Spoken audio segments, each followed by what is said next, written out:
নমস্কার বন্ধুরা, Piyali lifestyle with village ফুডে সকলকে স্বাগত জানাচ্ছি। সোয়াবিন, পটল ও আলু দিয়ে দুর্দান্ত একটা নিরামিষ রেসিপি তোমাদের সাথে শেয়ার করব। ভিডিওটা স্কিপ করবো না, প্রথম থেকে শেষ পর্যন্ত দেখার অনুরোধ রইল। তাহলে কিভাবে করলাম চলো দেখে নেওয়া যাক। এখানে আমি পটল নিয়েছি। প্রথমে পটলগুলো আমি কেটে নেবো। দেখো, পটলগুলো কিন্তু পুরো ছোকা ছাড়াবো না, অল্প অল্প ছোকা রেখে দেবো। আমরা তো অনেকে অনেক রকমভাবে খেয়েছি, আজকে খুব সাধারণভাবে রান্না করবো। এইভাবে করলে দুর্দান্ত লাগবে। প্রথমে এইভাবে সবকটা পটল আমি পরিষ্কার করে নেব। বন্ধুরা, এখানে সব পটলগুলো আমি কেটে নিয়েছি। এবার পটলগুলো আমি ধুয়ে আনবো। এদিকে কড়াইটা বসিয়ে দিয়েছি। কড়াইয়ের মধ্যে আমি জল নিয়ে নিলাম। এবার এর মধ্যে হাফ চামচ লবণ নিয়েছি। এই লবণটা জলের সাথে ভালো করে মিশিয়ে নেব। এবার এই জায়গায় দেখো সোয়াবিন নিয়েছি, এর মধ্যে আমি দিয়ে দিলাম। আমি 4 থেকে 5 মিনিট সোয়াবিনটা ভালো করে ফুটিয়ে নেব। আমাদের যখন খুব দেরি হয়ে যায় তখন এইভাবে সোয়াবিনটা কিন্তু একটু ফুটিয়ে তারপর রান্না করবে। আর একটু সময় বেশি থাকলে তাহলে 30 থেকে 40 মিনিট গরম জলে ভিজিয়ে রাখবে। গরম জলে ভিজিয়ে রাখলে কিন্তু সোয়াবিনটা খুব সুন্দরভাবে নরম হবে। এখন এইভাবে সোয়াবিনটা ঢাকা দিয়ে আরও কিছুক্ষণ রান্না করে নেব। বন্ধুরা, এখানে 4 মিনিট পর চলে এসেছে। সোয়াবিনটা দেখো সেদ্ধ হয়ে গিয়েছে। এবার একটা ছাঁকনির সাহায্যে সোয়াবিনটা আমি তুলে নিলাম।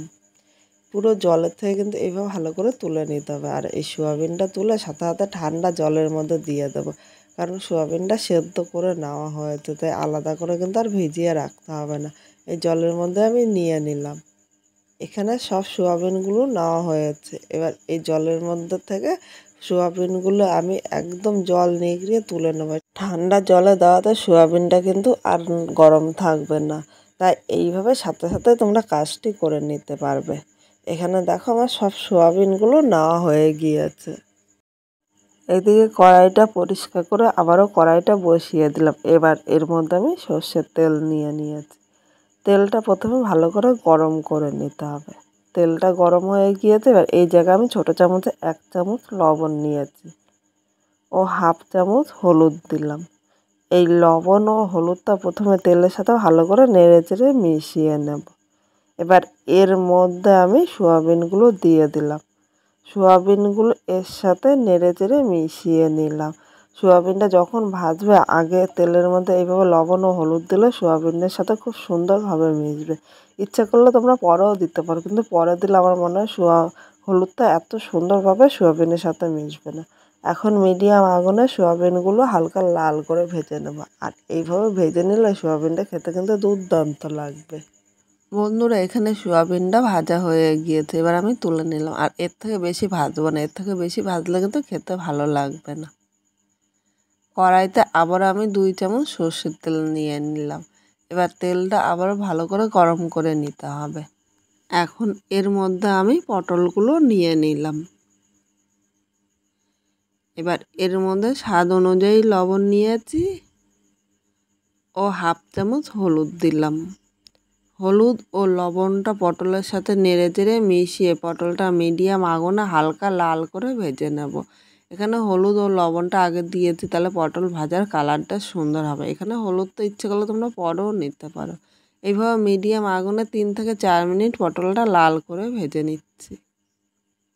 বন্ধুরা, এখানে পটলটা দেখো লাল করে ভাজা হয়েছে। আর এর থেকে বেশি ভাজবো না, তাহলে পুরো লেগে যাবে, খেতে ভালো লাগবে না। এবার আমি পটলটা তুলে নিলাম। দেখো, এই জায়গায় অনেকটাই তেল আছে, তাই আলাদা করে কিন্তু তেল দেবো না। আর পটল ভাজতে খুব অল্প তেলে তোমরা পটলটা ভেজে নিতে পারবে।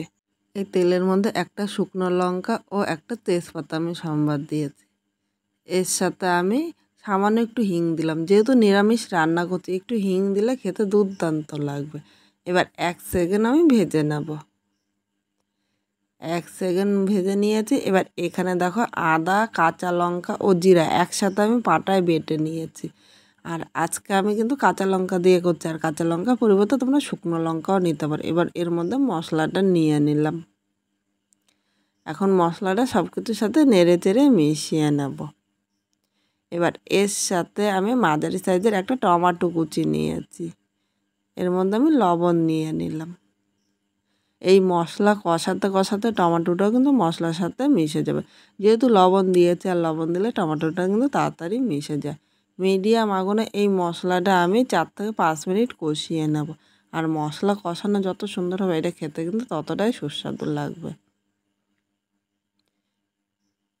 মশলার থেকে দেখো তেল ছেড়ে দিয়েছে। এবার এর মধ্যে আমি হাফ চামচ কাশ্মীরি লঙ্কার গুঁড়ো দিলাম। এটা কিন্তু কোনো ঝালের জন্য না, শুধুমাত্র কালারের জন্য।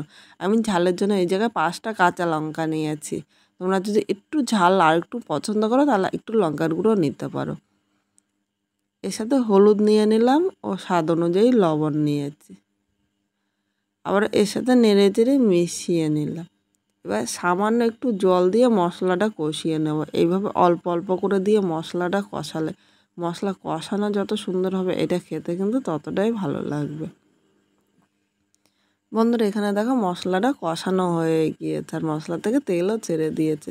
এবার এর মধ্যে ভেজে রাখা প্রথমে পটলটা নিয়ে নিলাম, এরপর সোয়াবিন নিয়েছি। এবার পটল ও সোয়াবিনটা এর সাথে নেড়ে চেড়ে মিশিয়ে ভালো করে কষিয়ে নিতে হবে। আর 1 থেকে 2 মিনিট কষিয়ে নেব। এইভাবে অল্প অল্প করে কষালে কষানোটাও কিন্তু খুব সুন্দর হবে। এখানে 2 মিনিট কষিয়ে নিয়েছি। এবার এই জায়গায় আমি যে সেদ্ধ আলুটা নিয়েছি এর মধ্যে দিয়ে দিলাম। এই সেদ্ধ আলু নেওয়ার একটাই কারণ হলো অনেকে সুগারের ভয়ে আলু খেতে চায় না। তারা এইভাবে আগের থেকে সেদ্ধ করে তারপর আলুটা রান্না করবে, তারাও কিন্তু ভালোবেসে খেয়ে নিতে পারবে। এখানে আমি 4টে আলু নিয়েছি। আলুটা তোমরা কম বেশি করে নিয়ে নিতে পারো। এবার এই আলুটা সব কিছুর সাথে নেড়ে চেড়ে মিশিয়ে আরও 2 মিনিট মিডিয়াম আগুনে কষিয়ে নেব। বন্ধুরা এখানে 2 মিনিট কষিয়ে নিয়েছে আর দেখো মশলাটা কষানো খুব সুন্দর হয়েছে। এবার এর মধ্যে গরম জল নিয়ে নিলাম। অবশ্য তোমরা চেষ্টা করবে একটু গরম জল নিতে। গরম জল নিলে ঝোলটা তাড়াতাড়ি ফুটবে ও আলু সোয়াবিনটা কিন্তু তাড়াতাড়ি সেদ্ধ হয়ে যাবে। আর এই ঝোলটাও খেতে দুর্দান্ত লাগবে। ঠান্ডা জল নিলে এখানে সোয়াবিন আলু পটল শক্ত থাকবে, তখন খেতে কিন্তু একদম ভালো লাগবে না। সব কিছুর সাথে নেড়ে চেড়ে মিশিয়ে নিয়েছি। এই সময় তোমরা একবার চেক করে নেবে, যদি লবণ লাগে তাহলে কিন্তু লবণটা নিয়ে নেবে। এখন আমি আর ঢাকা দেবো না, মিডিয়াম আগুনে এই সোয়াবিনটা আরও 3 থেকে 4 মিনিট রান্না করে নেব। এখানে সোয়াবিনটা হয়ে গিয়েছে। এবার এর মধ্যে আমি গরম মশলা দিয়ে দিলাম। আর যারা ঘি পছন্দ করে এখানে কিন্তু ঘিও নিয়ে নিতে পারো, কিন্তু আমার ঘিয়ের থেকে মনে হয় গরম মশলা দিলে এটা খেতে বেশি ভালো লাগে। আর এখানে কিন্তু আমি বেশি ঝোল রাখি না, একটু গা মাখা করব।